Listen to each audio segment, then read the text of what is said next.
it had like 10 calories in it.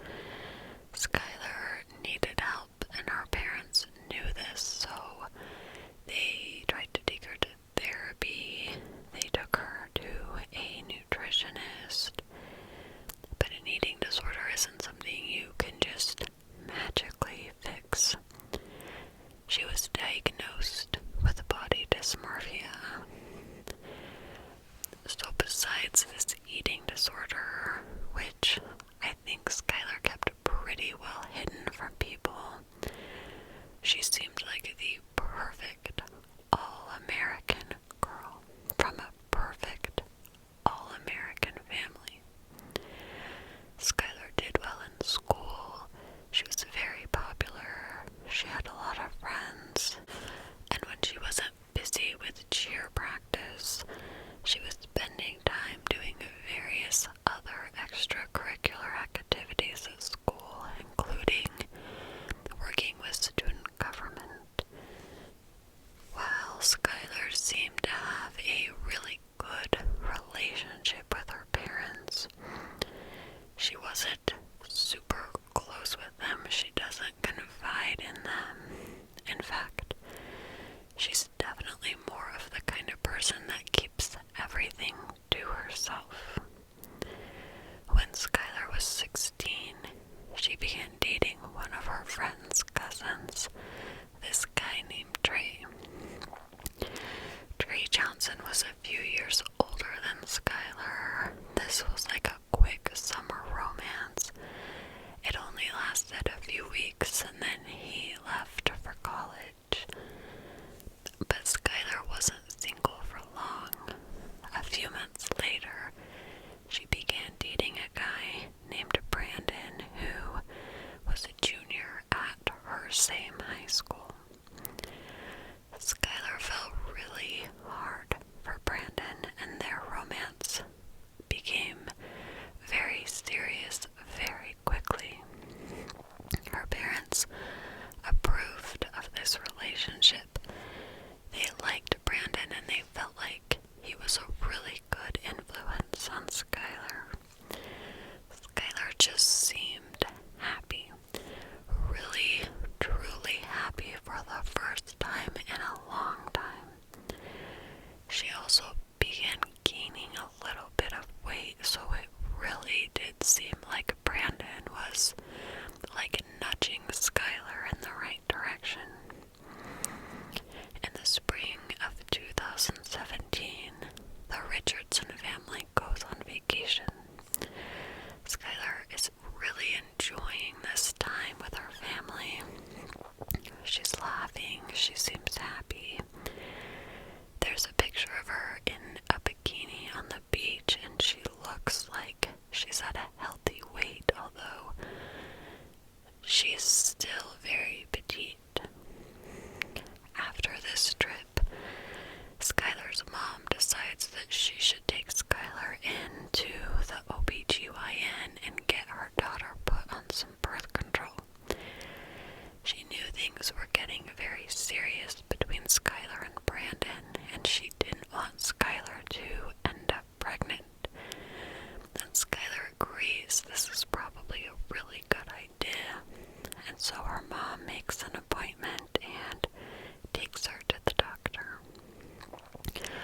On April 26th, 2017, Skylar is 18 years old, so she goes to the doctor. Her mom takes her, but her mom waits in the waiting room. An OBGYN appointment is not one you want your mom in there with you for, so she comes back out. She's smiling, although she looks like she's been crying, and she has a prescription of birth control in her hand. She tells her mom that the whole pap smear thing had been a little bit traumatic, which was why she was upset, but she's fine. So they leave. They stop to get the birth control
was up.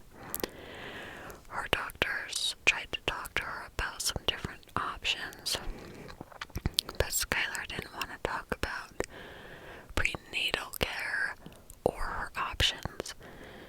She just wasn't ready to tell her mom, so the doctor makes the decision to give Skylar this prescription, and she gets it filled and begins taking it while she's pregnant. Skylar was 18 at the time, so when the doctors realize she's already very far along, they can't tell her mother. So the doctor gives her this prescription on the condition that Skylar comes back and receives prenatal care. And I think he only gave her like a month worth of pills. So she goes home. She knows she's pregnant, but she's not making any plans for the baby. She's not telling the father, who isn't even her boyfriend anymore. The father was like that summer fling. Instead, she just gets ready and goes to prom, and no one is the wiser. Then, a few months after prom, the police show up at Skylar's home to question her. On July 14th, 2017, they take her to the police station and they tell her parents, "She's not in any trouble, we just need to talk to her." Skylar's parents are shocked and they have no idea what's going on. And remember, she's an adult, so police can talk to her without her parents present. So police had been tipped off by Skylar's doctor that something fishy was going on.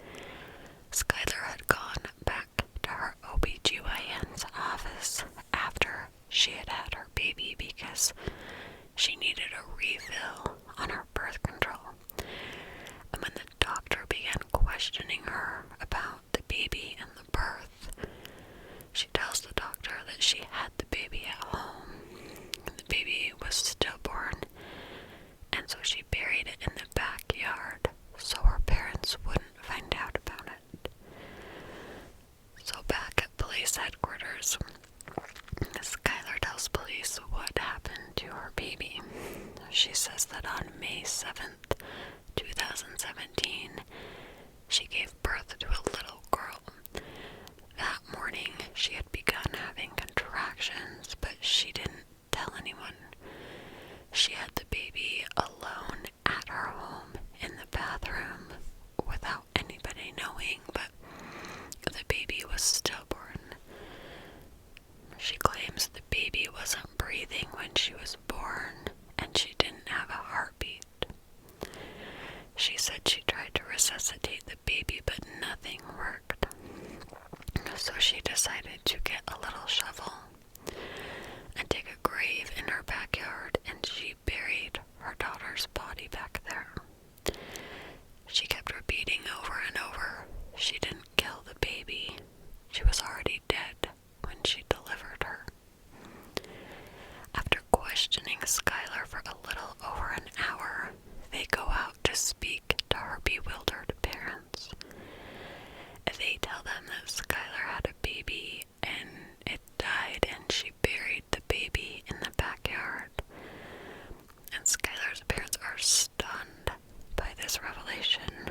They had no idea Skylar was even pregnant, and now they're being told that their baby is buried in their backyard.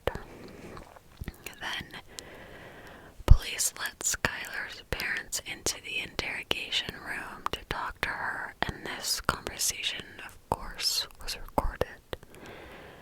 She confesses everything to her parents, and she is sobbing, and she's calling her mom mommy, and she keeps saying how sorry she is. Her dad says, "You should have told us," and she goes on to explain her actions, and she tells her parents that she named the baby Annabelle. Police get a search warrant while the Richardsons are still at the police station, and several officers head over to search the home. It didn't take long for them to find the little grave and recover the newborn's remains, and the baby's body was taken to have an autopsy done.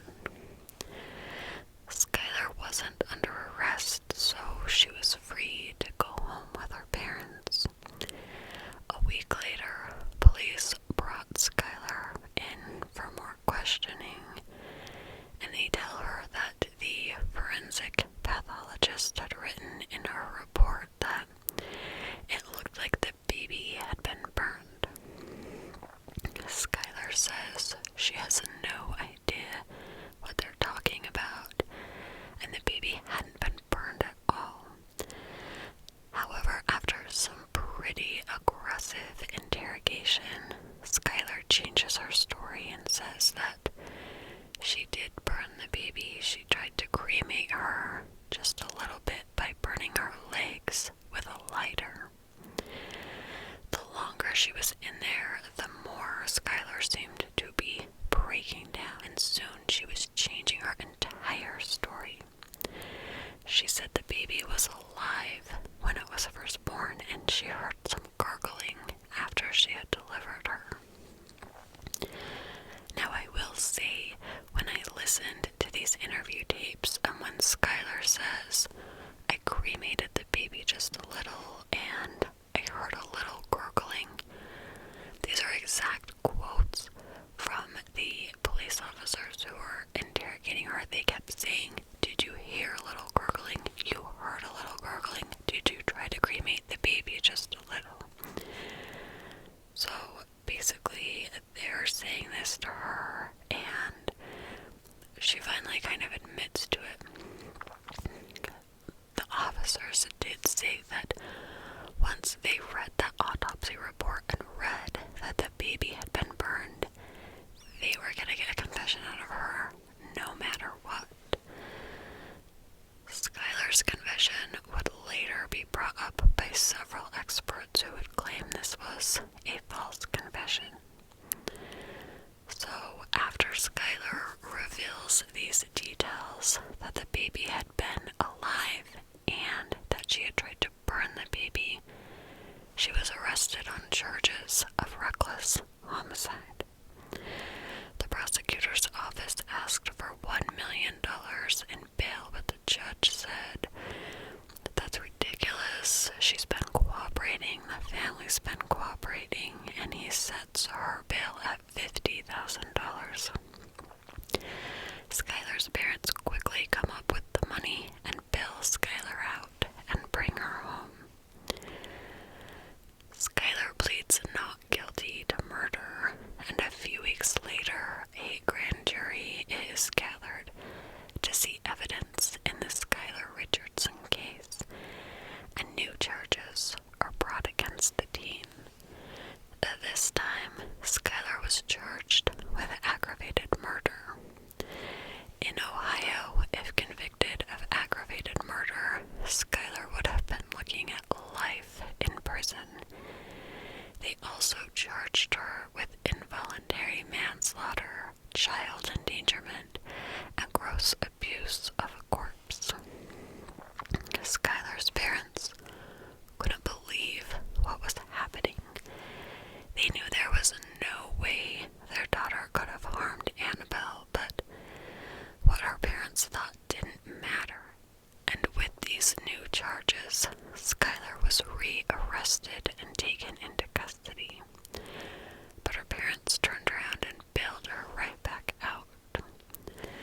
Skylar pled not guilty to all of these charges during her arraignment. Once Skylar was released, there was a media storm surrounding the case, and it just got crazier and crazier. People took to social media to stalk and harass Skylar and her family, and every single move the family made, they were just followed. Our mother said, quote, "We were crucified, and that's putting it mildly." As Skylar Skylar's case was getting ready to go to trial, the forensic anthropologist who had done the initial autopsy on Annabelle, who had said the remains had been burnt, retracted her initial assessment after taking another look at the baby's bones. She said the bones showed no sign whatsoever of incineration or burning. Several experts were then brought in, and they all agreed that Skylar had not tried to burn the baby. There were no signs of this. But the problem was that Skylar had already been painted in the media as the woman who killed and burned her baby.